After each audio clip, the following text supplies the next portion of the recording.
Anti-blasphemy laws have been a massive victory for Muslims across the world, as now followers of Islam can have people who speak out or criticize their religion thrown into prison. We continue to hear horrifying stories coming out of Europe and Canada where citizens are being rounded up and jailed for speaking out against Islam, as courts are now turning their backs on their very own citizens in order to pander to the very group of people who want to kill them. While this type of thing happening in America would be inconceivable to most, as our rights under the Constitution should protect us, what's happening right underneath our noses in one city when it comes to speaking out against Muslims and Islam will leave you astonished. If you're not up to speed with the disgusting antics of Mayor Betsy Hodges, who runs the city of Minneapolis, here's a quick recap. This Muslim-loving idiot has been instrumental in transforming the city of Minneapolis into a Sharia swamp ever since she got elected, where her eagerness to flood her city with Somali migrants has completely devastated the once thriving American city. White women are constantly threatened with rape and murder, as Sharia patrols are now popping up all over this Muslim-infested city, and white woman Justine Damond was recently shot down in cold blood by a Somali Muslim cop. Mayor Betsy Hodges snuggles with one of her Somali Muslim migrants after Trump got into office. The rabid liberal mayor has gone over the top in her efforts to help Muslims achieve domination in her city, where she recently installed an anti-blasphemy hotline so Muslim refugees could call in and report any American who harassed or spoke out against Islam. The Star Tribune reported that the hotline was specifically set up as a way to target Trump supporters, who Hodges believed would target her precious Muslim refugees and harass them. Hodges spoke about the Nazilak hotline she worked to get established, saying, "I will not compromise the public safety of the people of Minneapolis to satisfy Trump's desire to put politics before public safety.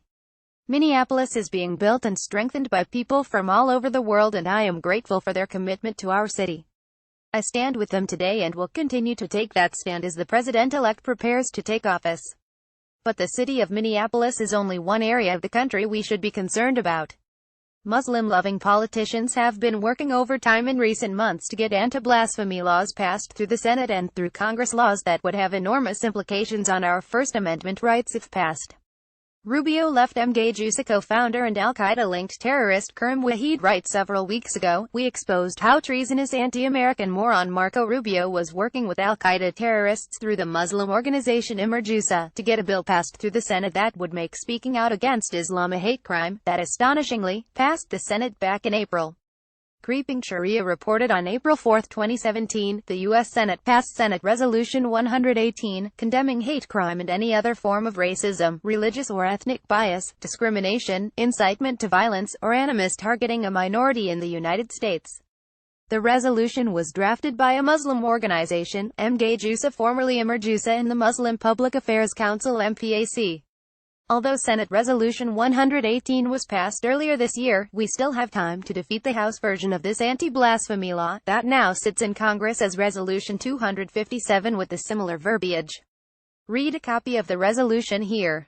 MK's leader Karim Waheed, who Rubio is currently working with, is on a terror watch list for his extensive work with al-Qaeda, and as a lawyer, Waheed defended Omar Ahmed Abu Ali, who was sentenced to 30 years in prison for plotting to assassinate President George W. Bush. Why the hell are politicians like Betsy Hodges and Marco Rubio selling the American people down the river in order to further the cause of radical Muslims who have sworn to kill us while we'd expect this type of behavior from a liberal morons? Someone such as Rubio, who markets himself as a conservative politician, is nothing short of astonishing.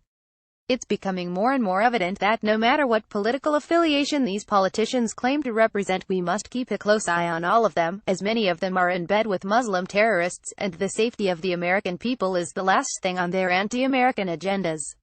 Trigger warning: Chrissy Holly is a conservative journalist, professional shit-starter, and disgruntled military vet who is very outspoken and doesn't give a flying crap about your feelings when exposing the truth. If you want your daily dose of news delivered in the most politically incorrect way as possible, make sure you follow Prissy.